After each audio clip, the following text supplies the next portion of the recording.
Jack Roberto iniisyong insecure kay Barbie Forteza. Nagbigay ng mga pahayag ang co-host ni Showbiz Insider OG Diaz na si Tita Jegs tungkol sa mga kumakalat na tsismis na di umano'y dahilan ng hiwalayan nina Jack Roberto at Barbie Forteza, ang kilalang kapuso couple. Sa latest episode ng kanilang showbiz-oriented vlog na Showbiz Updates, na ipinalabas noong 5 ng Enero. Ikino-comment ni Tita Jegs ang isang tsismis na narinig niya patungkol sa relasyon ng dalawa. Ayon kay Tita Jegs, ang rason umano sa paghihiwalay nila ay ang nararamdamang insecurity ni Jack kay Barbie, na ayon sa kanya, ay may kinalaman sa patuloy na paglago ng kasikatan ni Barbie sa industriya. Nabalitaan ko lang naman, isa raw to sa dahilan, sa rason. Yung naramdaman daw ni Jack Roberto yung insecurity niya, na mas sikat na si Barbie Forteza kaysa sa kanya, sabi ni Tita Jegs. Gayunpaman, agad na pinabulaanan ni OG Diaz ang nasabing tsismis.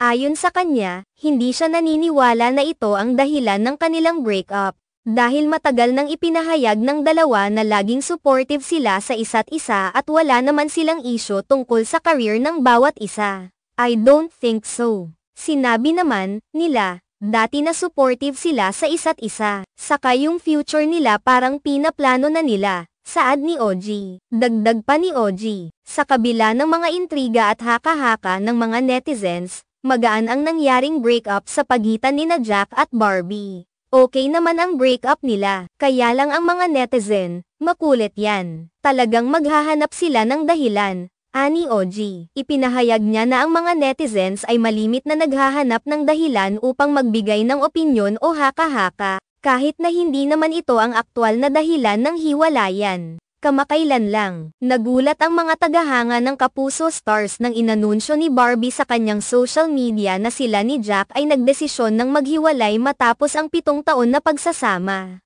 Ang anunsyo ng aktres ay ikinagulat ng marami, at ito ay naging isa sa mga pinakamainit na paksa sa social media sa pagsisimula ng 2025. Sa kasalukuyan, habang isinusulat ang artikulong ito, hindi pa nagbibigay ng anumang pahayag si Jack Roberto patungkol sa kanilang breakup ni Barbie. Patuloy na tikom ang bibig ng aktor, at hindi pa rin malinaw kung ano ang tunay na dahilan ng kanilang paghihiwalay. Sa kabila nito, hindi pa rin natitinag ang mga fans ng dalawa, at patuloy silang nagmamasid sa anumang pahayag mula sa kanilang mga idolo. Mahalaga na tandaan na sa mundo ng showbiz, ang mga intriga at tsismis ay palaging bahagi ng usapan. Ngunit, gaya ng nabanggit ni OG at Tita Jegs, mahirap magbigay ng conclusion based lamang sa mga haka-haka at mga sinasabi ng mga netizens. Ang pinakamahalaga ay ang mga mismong involved na tao ang magbigay ng kanilang pahayag upang tapusin ang mga spekulasyon at malaman ang tunay na nangyari sa kanilang relasyon.